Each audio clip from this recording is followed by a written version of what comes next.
Well, with the battle for the White House well and truly underway and President Obama's Middle East peace plan having come to nothing so far, all eyes are on a key player in efforts to broker a way ahead between the Israel and the Palestinians. Tal Becker is a senior peace negotiator and formerly an advisor to the Israeli Foreign Minister.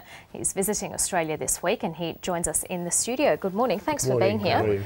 Where is the Middle East peace process at, and has the uprisings of the Arab Spring taken attention away from that? Yeah, well, I think it's taken attention away. I also think it's created an atmosphere of profound uncertainty that I think makes both sides worried about the kind of decisions they have to make.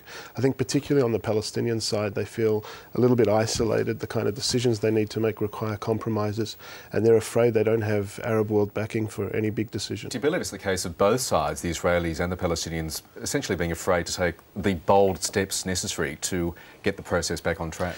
Well, I think there's just reason for both leaders now, looking at the kind of turmoil around them, to worry about what the consequence of a decision might be. Israel feels, I think, that it might not know whether the person is going to sign a deal with will be there tomorrow.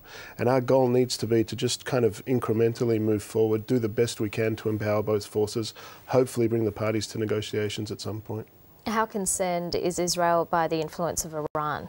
I can't even put a word to it to describe how concerned we are. I think a nuclear weapons capable Iran, given how much damage Iran already does to the region, is of prime concern, not just to Israel, to the region and the world as a whole. I think it's the concerns we face are to see a region that is so fundamentally different and it just doesn't have an opening for coexistence. Coming after the election, there's going to be a lot of speculation that a strike, an Israeli strike on Iran's nuclear facilities is well and truly on the table at the moment. Washington is urging restraint. Do you believe that is a realistic option and something the Israeli government is minded to look at after November? Well, it's certainly something that our officials have put on the table. I think, you know, there is nothing worse than a nuclear weapons capable Iran for the region.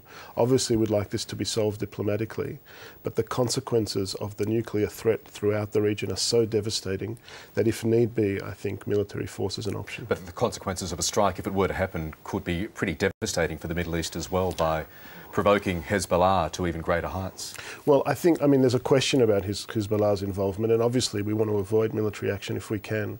But I think, as someone has once put it, probably the only thing worse than a nuclear weapon, the only thing you want to avoid is a nuclear weapons capable Iran. And if it means using force, that may be our last but necessary option.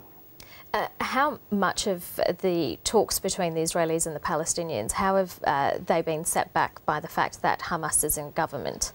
Well, I mean, it's problematic in several ways. Hamas is a terrorist organisation committed to Israel's destruction, and it's also created kind of dysfunction and rupture on the Palestinian side, which has meant that it's very difficult for any Palestinian leader to have enough legitimacy to come to the table.